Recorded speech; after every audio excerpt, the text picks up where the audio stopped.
Hi there, welcome back to the channel. My name is Aryan Malik. This is Study With Me series. Today we'll be concluding the acid base balance and we'll be ending with ventilation. Tomorrow I'll be sharing a video on Psych, so stay tuned. Let's get into it. So I'll be continuing with the causes. So as we discussed about the causes, and we also talked about several examples, and I'll be building on top of it. So what are the causes of acid-base imbalances? So we discussed about lungs. So if it's lung, we'll go with respiratory, and I also told how to find if it's acidosis or alkalosis. So now if it's not lung, then we for sure know that it is metabolic acid base imbalance. And if the patient has prolonged gastric vomiting or suction, then one should pick alkalosis. The another way that I use, like I remember this, is when a patient is in alkalosis, they're doing like they are vomiting, so it's like alkalosis. And for everything else that isn't vomiting or suction, and even where you feel like you do not know what to pick, you do not know what the disease means, then go with acidosis. That's the best bet. um, and the reason why we pick metabolic alkalosis in vomiting is because as we are losing acid, one becomes more basic. So that's why whenever it's vomiting, whenever it's suctioning, it will be metabolic alkalosis. Anything else will be metabolic acidosis, given it's not lungs. So, say a patient had a GI surgery and he has had a NG tube to low intermittent GAMCO, GOMCO suctioning for 3 days. What acid base disorder will he most likely exhibit? Now, GOMCO suction is it's a portable drainage pump that is used to ensure that the gentle suction is carried on, and it's specially for the gastric or the stomach region. So it is saying GI surgery, and they said they have NG tube and they have been suctioning. So as we talked about, whenever it's vomiting or suctioning, we'll go for metabolic alkalosis. The next example is your patient has hyperemesis gravidarium. What acid base disorder are they exhibiting? So, hyperemesis gravidarium is basically excessive nausea and vomiting. Again, it's vomiting, so it will be metabolic alkalosis. Your patient with hyperemesis gravidarium is now dehydrated. What acid base disorder would they have? Now, we should keep attention to dehydrated.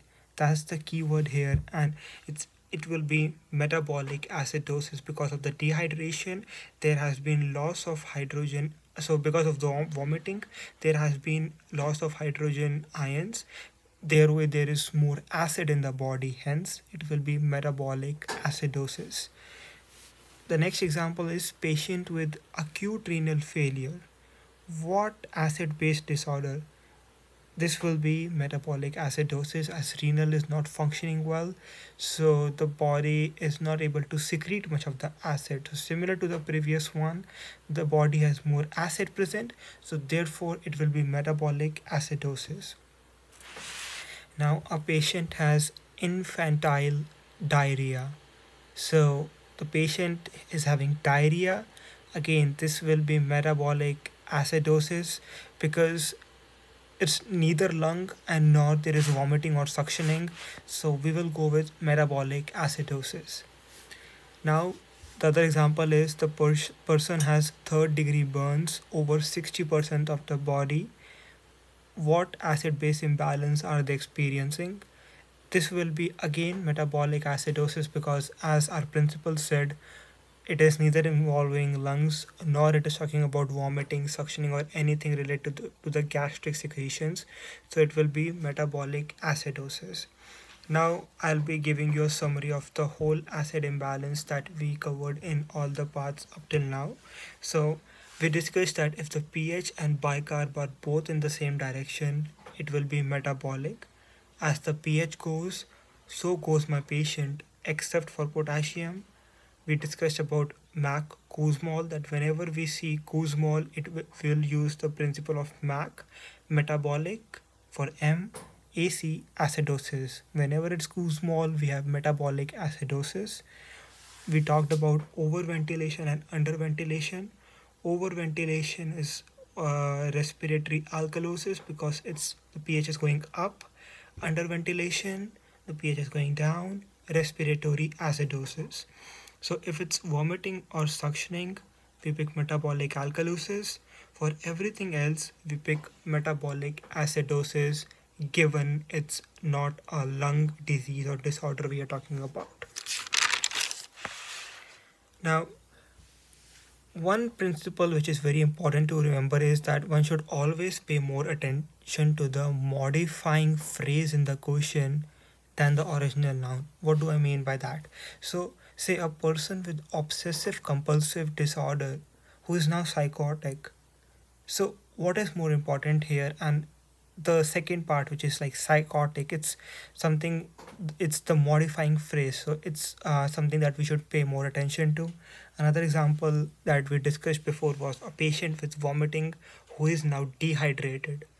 Keep attention to the modifying phrase because it's telling us the present state of the patient.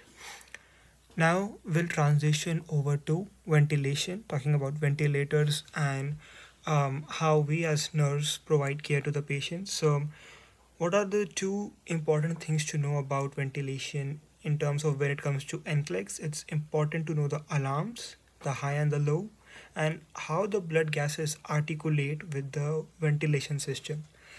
First, let's talk about the alarms. So high pressure alarms are triggered by increased resistance to airflow. What do I mean by that? The ventilator is having to push too hard to get the air into the lungs. There is resistance that the machine is encountering, and when that happens, the machine will set off a high pressure alarm that what I am right now doing is beyond the expected range or the given range. Say the when the ventilator was set up, it is set up at a particular number. So say it was like 40 millimeters or say 40 mercury. Now the machine is saying, oh, I had to go up, I had to increase, I had to 50. So that's when the alarm goes up, and that's when we kind of take a note of it and inform the provider. So we and when we set up a vent, there are always two alarms that are set up. So basically, in simpler terms or in general terms, I don't want to you as a machine, I don't want the machine to use less than this pressure to get that air in, and I don't want you to use any more than that pressure. Those are the two basic principles, guiding principles behind how the alarms are set up. And when the machine exceeds, the high pressure alarm goes off. Say again, as I said, the machine is set up at 40 mercury, and we do not want the machine to push any more than that to get the air in. If the machine has to, it will set off the high pressure alarm. And many of the times, what will it be due to? It will be due to an obstruction. So high pressure alarms are triggered by increased resistance to airflow and can be caused by obstruction of three types. So there are three types of obstruction that we come across. One is kinked tube, another is water in the tube, and other is mucus in airway. Now let's discuss about how do we rectify these issues, which are covered in our practice as a registered nurse.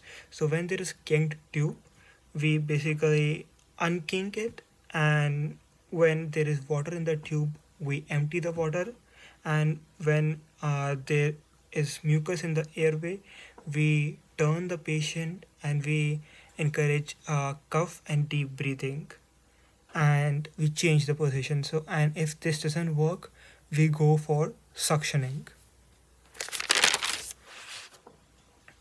So suctioning airways, let's talk a bit more on that. So we know that suctioning can be good, but a lot of it can actually be dangerous for it. The more we do it, it can lead to secretion buildup. And how often should we do suctioning? As necessary. When we are unable to mobilize after turning and coughing and deep breathing, then we should go for suctioning. So now to just sum up, say the pressure alarm goes off. What are the steps in order? Check for kings and unkink, empty water out of tubing, turn, cough, and deep breathe, suction. Now let's talk about low pressure. Low pressure alarms are triggered by decreased resistance to airflow. So machine is saying that way too little or it's being way too easy for it. The machine has to work very little. And how are low alarms in the vent triggered?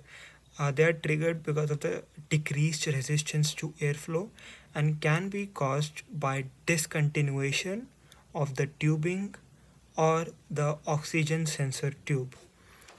So what is the oxygen sensor tube? So it's basically a black coated tube which is like half the diameter of the pen or the pencil we use, and it goes right along the tubing, piggybacking it, and comes right where the trach or the um, endo tube is, and it kind of hooks onto it, and it measures the FiO2 or the oxygen delivered. But if it pops off, the air goes in the tube and there is less resistance. So it basically kind of creates the resistance that is necessary, and um, it is, again, as I said, it senses the FiO2 right at the trach or at the airway area. So what are the kind of interventions one can do? So whenever the tubing comes out, our action is just to reconnect it, and whenever the oxygen sensor tube is come out, we reconnect it unless the tube is on the floor. We then bag it and we call the respiratory therapist, and we report it to them, and then they come and make sure that the patient is taken care of. So just to sum up what we discussed about high pressure and low pressure, high pressure alarms are due to obstruction and low pressure are mainly due to discontinuation. Now let's talk about how does the acid base imbalance comes into the ventilation settings. So respiratory alkalosis means the ventilator settings may be too high. Let's break it down to understand it better. So when we say respiratory alkalosis, we have understood that we can also say it as overventilation, which means the pH will be high. Now when we say overventilation, automatically we think that the settings may be too high, over high. So that's why respiratory alkalosis means ventilator settings may be too high. Now respiratory acidosis, many of you might have guessed. Acidosis, underventilation, meaning the settings might be too low. Underventilation means the settings are too low. So now let's talk about some examples so that we can get the concept clear. The doctor says wean off vent AM. Now wean means gradually decrease with the goal of getting it off altogether. So the doctor says wean off vent AM. The doctor has given an order to the registered nurse that in the morning discontinue the vent slowly. So the 6 a.m. ABGs now show that there is respiratory acidosis. What would you do? Your options are: you follow the order, you call the respiratory therapist, you hold the order of doctor, you begin to decreasing the setting. You follow the order, you call the respiratory therapist, you hold the order of doctor, you begin to decrease the setting. What will you do? So if you said you will hold the order of doctor, that will be correct. And why? Because the patient is on respiratory acidosis. In other words, they are underventilating, which means they are on the ventilator and they are underventilating while on the ventilator, which is not a good sign. We should actually should have seen them over ventilating or in a respiratory alkalosis, so that we can slowly decrease the vent settings. Um, so they are not at that stage, so we should report this to the provider and hold off their order. And why should not we call the respiratory therapist? Because we should never pick an answer where one is not doing anything. So always try to look for an answer where it's something that is falling under your responsibility, and that is something you have to do other than that, like leaning on to others for help. So that's just my way of looking at some answers. So that's how I eliminate some choices. So again, this will be holding the order of the doctor. So that marks the conclusion of acid base imbalance and ventilation. I hope you found this series helpful. I enjoyed my time doing this. Tomorrow I'll be uploading the video on Psych. We'll be having lots of fun in that. So if you have any questions, please feel free to comment. Do like the video and please subscribe and share it with your friends. Happy nursing.